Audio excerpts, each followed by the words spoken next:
کتنی بڑی بات ارشاد فرمائی، فرمایا لا تقنطوا من رحمت اللہ، تم نے میری رحمت سے نا امید نہیں ہونا۔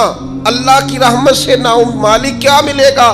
فرمایا ان اللہ یغفر الذنوب جمیعا، اللہ سارے گناہ معاف فرما دے گا۔ تو جن لوگوں کو اللہ کی رحمت پر نبی کریم علیہ السلام تشریف فرما ہے، امام غزالی نے لکھا ایک بدو آ گیا، دیہاتی سادہ آدمی، سادے بندے بھی سادے ہوتے ہیں، ان کا بھی اپنا طرز زندگی ہوتا ہے۔ تو بدو آ گیا، سادہ آدمی تھا، آتے ہی السلام علیکم لے کے نا تو کوئی بات ہی نہیں کی، سیدھا سیدھا ہی کہتا یا رسول اللہ صلی اللہ علیہ وسلم یہ بتائیں قیامت کے دن حساب کس نے لینا ہے؟ حضور فرمانے لگے بھائی یہ تو بڑی صاف سی اور مختصر سی اور سادہ سی بات ہے، حساب تو اللہ تعالیٰ نے لینا ہے۔ اب اس نے جو لفظ کہے اللہ کے حبیب کی آنکھوں میں آنسو آ گئے، کہنے لگے اگر اللہ نے حساب لینا ہے پھر انشاءاللہ کرم ہی ہوگا۔ تو حضور فرمانے لگے تمہیں یہ امید کس طرح ہے؟ تو عرض کرنے لگے یا رسول اللہ کریم جب غالب آتا ہے تو معاف ہی کرتا ہے۔ جب کریم کا غلبہ ہوتا ہے نا، کریم بندہ جب کسی پہ قبضہ کر لے تو پھر معاف کرتا ہے، تو اللہ تو سب سے بڑا مہربان ہے۔ وہ بات کی اور اگلا جملہ ہی کوئی نہیں کہا، وہ چلے گئے۔ تو حضور علیہ السلام نے اب اس بات پر رزلٹ دیا، فرمانے لگے کریم محبوب بندہ سادہ تھا، بات بہت بڑی کر گیا ہے، بڑی بات کر گیا، سادہ آدمی۔ میرے عزیز، اللہ کی رحمت پر جن لوگوں کو امید ہو انہیں موت سے ڈر، اور پھر جن کو محبوب کی ملاقات کا شوق ہو نا، ہم نے جان دے دی وعدہ دیدار پر، ہم سے وعدہ کیا گیا تھا کہ تم مرو گے نا تو تمہیں دیدار ملے گا، تو ہم نے جان ہی دے دی وعدہ دیدار پر، جان ہی دے دی وعدہ دیدار پر۔ اور پھر فرماتے ہیں نقد اپنا دام ہو ہی جائے گا، فرماتے ہیں ہم نے جان دی ہے اس وعدے پر کہ وہ ملے گا، تو امید ہے کہ یہ سودا ادھار نہیں۔ جیسے ہی قبر میں جائیں گے سامنے حضور کی زیارت نصیب ہو جائے گی۔ اس لیے لحد میں بھی عشق رخ شاہ کا داغ لے کے چلے، اندھیری رات سنی تھی سو چراغ لے کے چلے۔ یہ حدیث آپ نے بھولنی نہیں، یہ تنہائیوں میں یاد رکھنے کی روایت ہے، یہ تنہائیوں میں پڑھنے کی روایت ہے۔ یہ اپنے ذوق کو تازہ، جو لوگ کہتے ہیں نا وجد سرور کیف میں جانا چاہتا ہوں، وہ مشکات شریف کی اس حدیث کو دیکھے۔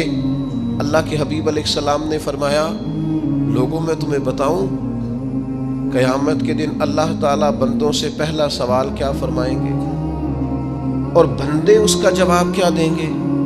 یا رسول اللہ کرم فرمائیے بتائیے۔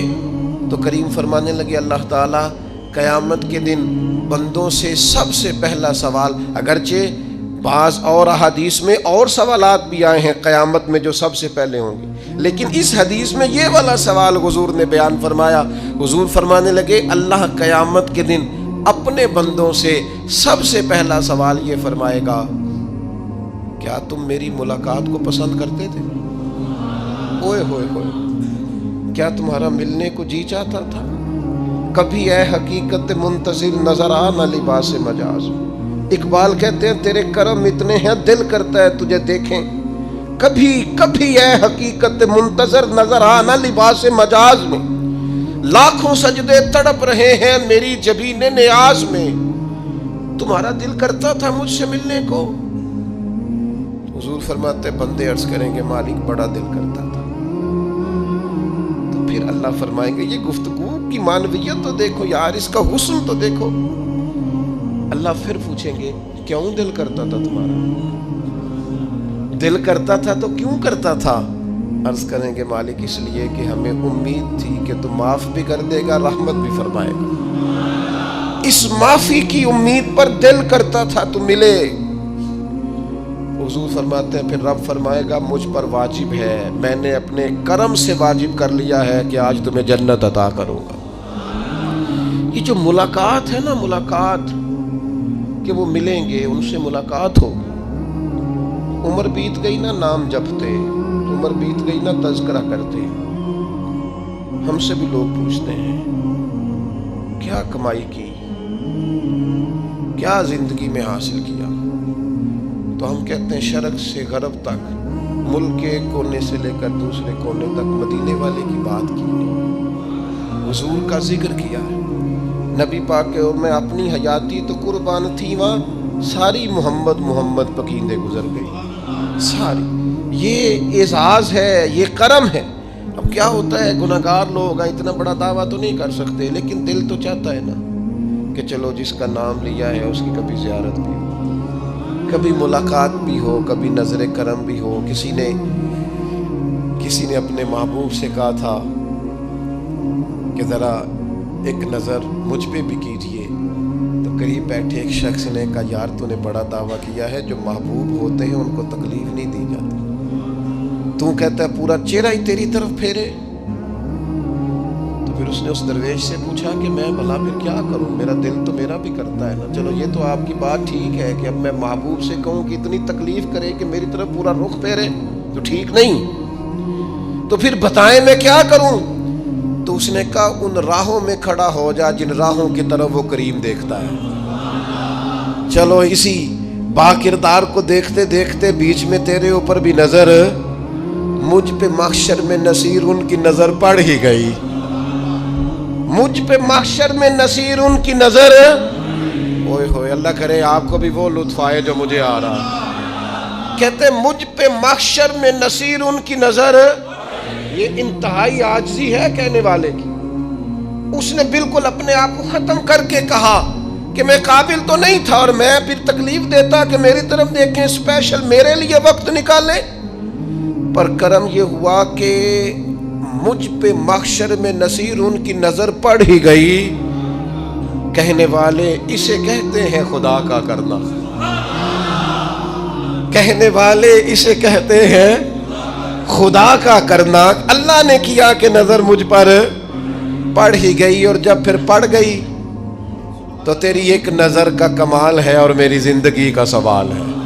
بس جب پڑ گئی تو سو پھر پڑ گئی۔ موت سے وہ بندہ کبھی نہیں ڈرتا جسے ملاقات کا شوق ہو۔ ملنا چاہے داتا علی اجویری سے اور موت سے ڈرے، ملنا چاہے حضرت غوث پاک جیلانی سے اور پھر موت سے ڈرے۔ زندگی گزری ہو علی علی کرتے پھر موت سے ڈرے۔ عمر بھر سیدنا عثمان غنی کی سخاوت کی بات کی ہو اور پھر جنت میں جا کے ان سے ملنے کا شوق پیدا نہ کرے۔ ساری زندگی سیدنا فاروق کا عدل بیان کیا ہو، ساری زندگی ان کے انصاف کا تذکرہ کیا ہو، پوری امت کو بتایا ہو کہ اگر جینا چاہتے ہو تو عمر کے رستوں پر چلو، اور پھر یہ موت سے ڈرے اور مر کے جناب فاروق اعظم کی زیارت کو پسند نہ کرے۔ جسے صدیق کی وفائیں یاد ہو، جنہیں جناب ابو بکر صدیق کا عشق یاد ہو، وہ پھر ان کی زیارت نہ کرنا چاہے اور ساری عمر حضور کی نعت پڑھی ہو۔ مانا نہیں آتا تھا پھر بھی کہا بلغ العلا بکمالہ کشف الدجا بجمالہ حسنت جمیع خصالہ صلو علیہ والہ سے نہیں ترجمہ آتا تھا، پر جب بھی کو پڑھتا تھا یہ بھی جھومتا تھا مولا یا صلی وسلم دائماً۔ میں آپ کو بتاتا ہوں، توتلا آدمی، توتلا اور دیوانہ مجذوب بیچارہ، سمجھ نہیں، توتلا بولنا بھی ٹھیک نہیں آتا۔ مجھے نماز کا سلام پھرا تو وہ جلدی آ گئے، وہ ایک مجذوب آدمی تھے، سادے تھے، تو سلام لی تو کہنے لگے میں گل کرنی سی۔ تو میں نے ان سے کہا کہ تھوڑی دیر کے بعد ملتے ہیں۔ سادہ آدمی ہے، اللہ مجھے معاف کرے، میں کوئی نقل تو نہیں ان کی اتار سکتا۔ اس زبان کو ہم توتلی نہیں کہتے، ہم اس زبان کو بلالی زبان کہتے ہیں۔ یہ بڑی خوبصورت زبان ہوتی ہے۔ یہ جو توتلے لب و لہجے ہوتے ہیں نا، وہ جب بچہ پوری طور پہ اماں نہیں کہہ سکتا، توتلا ہوتا ہے، تو کوئی مزہ آتا ہے اماں کو اماں کہلوانے میں۔ جب وہ پوری طور پر باپ کو بابا نہیں کہہ سکتا اور توتلا ہوتا ہے تو کوئی مزہ آتا ہے کہنے میں۔ وہ جب دادی نانی دادا کہتا ہے تو دادے کا دل کرتا ہے یہ 100 بار کہے، چونکہ اسے کہنا نہیں نہ آتا، لیکن اس توتلاہٹ میں جو اس کو لطف آتا ہے۔ مجھے بڑے لوگ آ کے شعر سناتے ہیں، میں نے بڑے خوشگلو نعت خوانوں سے زندگی میں سنا ہے۔ وہ صاحب میرے پاس آئے اور میں نے کہا بعد میں ملیں گے، تو سادہ آدمی ہے، مجذوب ہے، پورا شعور نہیں رکھتا۔ مجھے کہنے لگا مصطفیٰ جان رحمت کے بعد، مصطفیٰ جان رحمت پہ لاکھوں سلام کے بعد، یعنی معنی یہ تھا کہ سلام کے بعد۔ تو اب بڑے بڑے سریلے بندوں سے بھی بندہ سنتا ہے میرا دل کرے، اور میں نے جان بوجھ کے ان سے کہا دوبارہ کیا جائے ذرا، کیونکہ توتلے تھے نا. میں نے کہا تو کہنے لگے مصطفیٰ جان رحمت پہ لاکھوں سلام کے بعد او میرے عزیز یاد رکھو ساری زندگی حضور کی نعتیں پڑھی، نبی پاک کے تذکرے سنے، اب موت سے ڈر جائیں؟ حالانکہ موت تو ایک پل ہے، پل سے گزریں گے تو سامنے اللہ کا دیدار بھی ہوگا، مدینے والے کی زیارت بھی نصیب ہوگی. تو زیارت ہوگی اور ہر نظر کانپ اٹھے کہ محشر کے دن خوف سے ہر کلیجہ دہل جائے گا، اوڑھ کر کالا جبہ وہ آ جائیں گے اور سارے محشر کا نقشہ بدل جائے گا. یہ موت کا خوف نکالنے والی چیزیں ہیں، ڈر. اچھا مجھے ایک بات بتائیں، یہ میں امید کی بات کرنے لگا ہوں، چلیں اب یہ بات تو مشکل ہے پر کرنی پڑے گی، مجبوری ہے. کبھی کبھی ابا جی سے مار بھی پڑ جاتی ہے بندے کو، گھر میں کوئی 2-4 لگ بھی جاتی ہیں، تو اس وقت نا جو سب سے بڑا سہارا کسی کو نصیب ہوتا ہے وہ یہ ہوتا ہے کہ اللہ کرے اماں گھر میں موجود ہو. اور میں نے دیہاتوں میں کئی مائیں ایسی دیکھی ہیں جو بیٹے کے حصوں کی مار کھاتی ہیں. ابا نے ڈنڈا لے لیا ہے بیٹے کی غلطی پہ، اب اماں بیچاری سامنے ہو گئی ہے، 2-4 اس نے بھی کھا لی.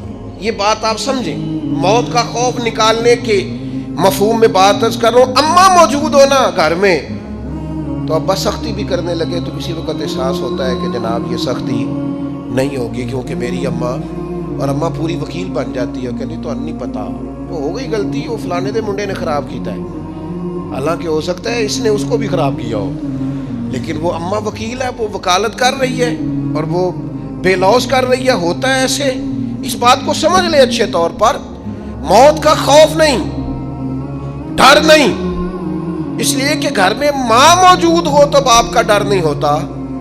تو قبر حشر میں تو رسول کریم موجود ہے، وہاں تو نبی کریم موجود ہے، وہاں تو اللہ کریم اپنی رحمت فرمائے گا بندوں پر.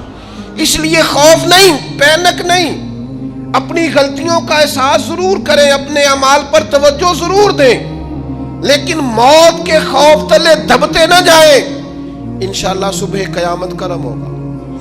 میرے نبی پاک علیہ الصلوۃ والسلام نے تو فرمایا ہے بس ہم نے ایمان کامل لے کے جانا ہے دنیا میں. حضور نے فرمایا ہے جس طرح 14ویں رات کا چاند چمکتا ہے اس طرح میرے غلاموں کے چہرے چمکیں گے قیامت کو. اللہ کے رسول صلی اللہ علیہ وسلم فرماتے ہیں جسم کے جن جن حصوں پر وضو کا پانی لگتا رہا وہ قیامت میں چمکیں گے. دور سے لوگ ان کا نور دیکھیں گے، پتہ چلے گا وہ محمد عربی کے غلام آ رہے ہیں. یہ کرم ہوگا صبح قیامت، یہ عطائیں ہوں گی. اس لیے مومن موت سے ڈرتا.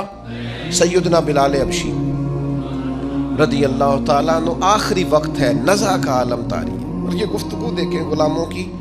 آپ کی اہلیہ رو پڑی، کہنے لگی ہائے ہائے افسوس. حضرت بلال فرمانے لگے کیا ہوا؟ کہنے لگی افسوس ہے کہ آپ دنیا سے جا رہے ہیں. تو حضرت بلال نے مضمون ہی بدل دیا، سوچ کا زاویہ ہی بدل دیا. فرمانے لگے یہ افسوس کا مقام نہیں، یہ تو خوشی کا مقام ہے. اس لیے کہ میری آج آنکھیں بند ہوں گی، قبر میں کھلیں گی، مدینے والے محبوب سے بھی ملوں گا، حضور کے غلاموں سے بھی ملوں گا صلی اللہ تعالی علیہ وسلم. تو موت تو مقام مسرت ہے، اور اگر یہ مل جائے زندگی میں. ایک بدو ایمان لے آئے، ابن ماجہ میں موجود ہے. حضرت ابو ہریرہ رضی اللہ تعالیٰ عنہ حدیث کے راوی ہیں، فرماتے ہیں ایک بدو ایمان لائے اور انہوں نے حضور علیہ السلام کے ساتھ ہجرت بھی کی. ابن ماجہ میں موجود ہے. تو نبی پاک علیہ السلام نے نا انہیں ایک صحابی کے ساتھ کر دیا. اب ان کے کام کاج میں مصروف ہو گئے ان کے ساتھ. تو حضور علیہ السلام نے نا ایک جگہ سے مال غنیمت آیا. تو طریقہ مبارکہ یہ تھا کہ مال غنیمت میں سب کو حصہ دیا جاتا تھا. اگرچہ وہ جہاد پہ نہیں گئے لیکن حضور نے انہیں بھی حصہ دیا. تو وہ صحابی تو رو پڑے، عرض کرنے لگے حضور میں اس کے لیے تو ایمان نہیں لایا تھا. حضور نے فرمایا پھر بتائیے، گرچہ حضور جانتے ہیں کس لیے لائے تھے. عرض کی حضور میں تو اس لیے ایمان لایا تھا کہ میں رب کی راہ میں لڑوں گا اور میں اپنی جان پیش کروں گا. میں شہادت کے لیے ایمان لایا تھا، مجھے یہ مال دولت نہیں چاہیے.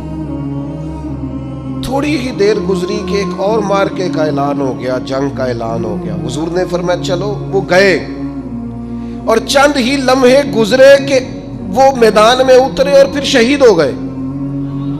صحابہ کرام ان کی مقدس لاش مبارک کو اٹھا کے محبوب کے قدموں میں لائے تو نبی کریم نے کیا خوبصورت بات ارشاد فرمائی.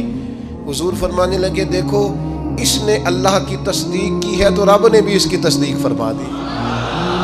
اور پھر یہ دو جملے محبوب کہتے کہتے اٹھے اور پھر حضور نے اپنا جبہ مبارک اتارا اور اتار کے فرمایا اس بندے کو نہ اس جبے میں کفن دے دو, اس میں اسے کفن دو, اس لیے کہ تو شہادت کے لیے ایمان لایا, موت کی آنکھوں میں آنکھیں ڈال کے جیا, اپنی زندگی کمزور نہ گزاری. مسلمانوں پہ کافر کا رعب طاری ہو گیا ہے.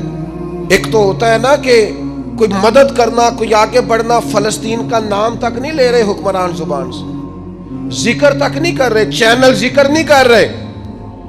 اتنا رعب, اتنا کفر کا خوف, صرف اس لیے کہ ہمیں موت کا ڈر ہے. مر جائیں گے تو بستر پہ نہیں مریں گے, بیماریوں سے نہیں مر جاتے لوگ. خدا کے بندو اپنی زندگی میں اتنا خوف اگر موت کا پیدا کر لو گے. حضرت سعید ابن جبیر رضی اللہ تعالیٰ عنہ بہت بڑے فقیہ تھے. حجاج بن یوسف نے بلایا اور کہنے لگا میں تمہیں موت دینے لگا ہوں, مار دوں گا تمہیں. بڑا ظالم آدمی تھا, بڑے لوگ اس نے قتل کیے تھے. حضرت سعید رضی اللہ تعالیٰ عنہ مسکرا پڑے اور غصے میں آیا, کہنے لگا کیوں ہنستے ہو؟ فرمانے لگے تو بڑا بیوقوف ہے, تجھے کس نے کہا زندگی اور موت تیرے ہاتھ میں, یہ تو تب آئے گی جب میرا رب چاہے گا. کہنے لگا لے جاؤ ان کو اور جا کے قتل کر دو. تو وہ جب جلاد لے جا رہے تھے تو آپ اور کھل کے مسکرائے, ہنسے. یہ آپ کی طاقت ہے کہ موت کو دیکھ کے مسکراہٹ ہو, لبوں پہ تبسم رقصہ ہو, مسکرائے. جب آپ مسکرا رہے تھے تو اس کو اور غصہ آیا, واپس بلایا. کہنے لگا مسکراتے کیوں ہو؟ فرمانے لگے تیری جرت پہ مسکرا رہا ہوں اور اس بات پہ مسکرا رہا ہوں کہ رب کتنا بے نیاز ہے, تیرے جیسے لوگوں کو بھی مہلت دے رکھی ہے. کتنا بے نیاز ہے, تیرے جیسے لوگوں کو مہلت. اور غصے, کہنے لگا میرے سامنے قتل کرو. حضرت سعید ابن جبیر رضی اللہ تعالیٰ عنہ نے منہ کعبے کی طرف کر کے پڑھنا شروع کیا, انی وجہت وجہی للذی فطر السماوات والارض حنیفا وما انا من المشرکین. آپ یہ پڑھ رہے تھے تو کہنے لگا اس کا منہ کعبے سے پھیر دو. کعبے سے منہ پھیرا تو آپ فرمانے لگے تو بڑا ہی بیوقوف ہے, میرا رب کو صرف کعبے کی طرف مقید ہے, وَلِلَّهِ الْمَشْرِقُ وَالْمَغْرِبُ فَأَيْنَمَا تُوَلُّوا فَثَمَّ وَجْهُ اللَّهِ. چہرہ پھیر دیا جب اس نے تو آپ فرمانے لگے مشرق بھی اللہ کا, مغرب بھی اللہ کا. اور اللہ فرماتا ہے تم جدھر بھی منہ کرو ادھر ہی اللہ کی رحمت ہے. یہ پڑھا تو اب اس نے لٹایا, اور جب وہ آپ کو قتل کر رہا تھا تو حضرت سعید ابن جبیر کی ایک زوردار آواز گونجی. فرمایا یاد رکھنا مجھے اسی طرح قتل کرنا جس طرح تم خود قیامت میں قتل ہونا پسند کرتے ہو. میرا آخرت پر یقین کامل ہے, محشر میں عدالت لگے گی, میں تمہیں قتل کروں گا میں. حضرت سعید ابن جبیر کی وہ جرت تھی کہ دربار سارا لرز گیا حجاج کا. حضرت سعید ابن جبیر رضی اللہ تعالیٰ عنہ کہنے لگے اللہ اسے میرے بعد کسی پر مسلط نہ کرنا, میرا قتل آخری ہو, میرے بعد نہ ہو. ڈر گئے لوگ, سہم گئے. اور وہ جو جلاد آپ کو قتل کر رہا تھا اس کے بھی ہاتھ کانپ رہے تھے. اتنی جرت, موت کا ایک منٹ کے لیے خوف نہیں. حضرت سعید ابن جبیر رضی اللہ تعالیٰ عنہ شہید ہو گئے تو اتنا خون نکلا, اتنا خون نکلا, اتنا خون نکلا, خون بند ہی نہیں ہو رہا. ایک طبیب بیٹھا تھا, ہانپتے کانپتے ڈرے ہوئے سہمے ہوئے. حجاج کہنے لگا اسے اتنا خون؟ تو کہنے لگا بادشاہ میں نے سالوں مریض دیکھے ہیں, اس کو پتہ چل جائے نا مرنے والا ہوں وہ تو اتنا خوف میں آتا ہے, پہلے ہی اس کا سارا خون جم جاتا ہے اور سکڑ جاتا ہے اور اس کا خون جل جاتا ہے. یہ جو بندہ تم نے شہید کیا ہے نا اس میں ایک رتی برابر بھی موت کا خوف نہیں, موت کے خوف سے بے نیاز تھا, اتنا خون نکلا. حضرت سعید ابن جبیر شہید ہوئے اسی دن حجاج کے پیٹ میں درد شروع ہوا. صرف 15 دن حجاج بعد میں زندہ رہا ہے, 15 دن, اور ساری رات تڑپتا تھا, کہتا تھا مجھے خواب میں آ کے پیروں سے گھسیٹتے ہیں. حضرت سعید ابن جبیر چلاتا تڑپتا 15 دنوں کے اندر. طبیبوں نے کہا تیرا جو مرض ہے یہ کوئی آسمانی عذاب ہے. میرے عزیز موت سے ڈرے نہیں بلکہ جو ظالم ہو ان کو ڈرا دیں, یہ مومن کی شان ہے. اپنی زندگی کے اندر سے موت کا خوف نکال دیں، تاکہ زندگی کے جو دن ہیں وہ جیے تو جا سکیں، وہ انسان مضبوطی سے وقت سے گزار سکے۔ حضرت علی شیر خدا رضی اللہ تعالیٰ عنہ نا وہ جیکٹ نہیں پہنتے تھے جنگی، جو کمر پہ پیچھے لوگ پہنتے تھے نا، تلوار کوئی مارے تو زخم نہ ہو۔ تو کسی نے مولا علی شیر خدا رضی اللہ تعالیٰ عنہ سے فرمایا پشت پر آپ وہ جیکٹ نہیں پہنتے لوہے کی؟ آپ فرمانے لگے پشت تو دکھانی نہیں تو کہنے لگے موت سے ڈر نہیں آتا؟ فرمایا بالکل بھی نہیں، اور فرمایا مجھے بالکل ڈر نہیں آتا کہ میں موت پر آ گروں یا موت میرے اوپر جا گرے۔ ہم تو شہادت حضرت خالد بن ولید رضی اللہ تعالیٰ عنہ ایک دن نوجوانوں کو خطاب کرتے کرتے کہنے لگے موت سے کبھی نہ ڈرنا، میں نے ساری زندگی جنگوں میں گزاری ہے، میرے وجود پر ایک ذرہ بھی جسم کا حصہ ایسا نہیں جس پر زخم نہ ہو۔ اور جو کہتے کہتے رو پڑے، فرمانے لگے یہ بات کرتے کرتے رو پڑے، فرمانے لگے دیکھ لو زندگی ساری میدانوں میں گزاری ہے، لیکن شہادت اللہ تعالیٰ نے میرے لیے وہاں نہیں لکھی تھی، یہاں اللہ تعالیٰ نے اپنی رحمت کے لیے موت میرے لیے لکھی تھی۔ تو یہ تو اللہ کا کرم ہے۔ قریب ایک بزرگ صحابی اور بیٹھے تھے، فرمانے لگے آپ کی نیت شہادت کی تھی، انشاءاللہ آپ قیامت میں شہیدوں میں ہی کھڑے کیے جائیں گے۔ تو میرے عزیز خوف نہیں موت کا۔ آخر میں 2-3 گزارشات عرض کرنی ہے۔ ایک تو میری آپ سے گزارش ہے، جنہوں نے ابھی تک قرآن مجید کی تلاوت شروع نہیں کی، وہ ابھی سے آج سے 10 منٹ ٹائم ہو تو مسجد میں بیٹھ کے ایک رکوع پڑھ کے جائیں، قرآن مجید نہیں چھوڑنا۔ رمضان کا تعارف یہ ہے کہ شہر رمضان الذی انزل فیہ القرآن، تو قرآن مجید سے دلچسپی۔ دوسری میری گزارش ہے راشن بانٹنے والوں سے بھی کہ مہربانی کریں لائنوں میں لگانا چھوڑ دیں، اور لینے والوں سے بھی میری عرض ہے کہ اللہ تعالیٰ سارا سال عطا کرتا ہے، 3-4 ہزار کے لیے کیوں اپنے آپ کو آپ تکلیف میں ڈالتے ہیں؟ سارا سال اللہ دیتا ہے۔ اور پھر میری آپ سے یہ بھی اپیل ہوگی کہ طبیعتوں میں حلم پیدا کریں، بردباری پیدا کریں، یہ بڑی ضروری چیز ہے۔ مثبت سوچیں لائیں، روزہ ہماری تربیت کرتا ہے۔ اور پھر آپ سے یہ بھی اپیل کروں گا رمضان شریف کی مقدس گھڑیوں میں صرف اپنے لیے نہیں سوچے، امت کے لیے سوچیں، بالخصوص فلسطین کے مسلمانوں کے لیے کم از کم دعا مومن کا ہتھیار ہے، وہ تو جم کے کریں اللہ کے حضور۔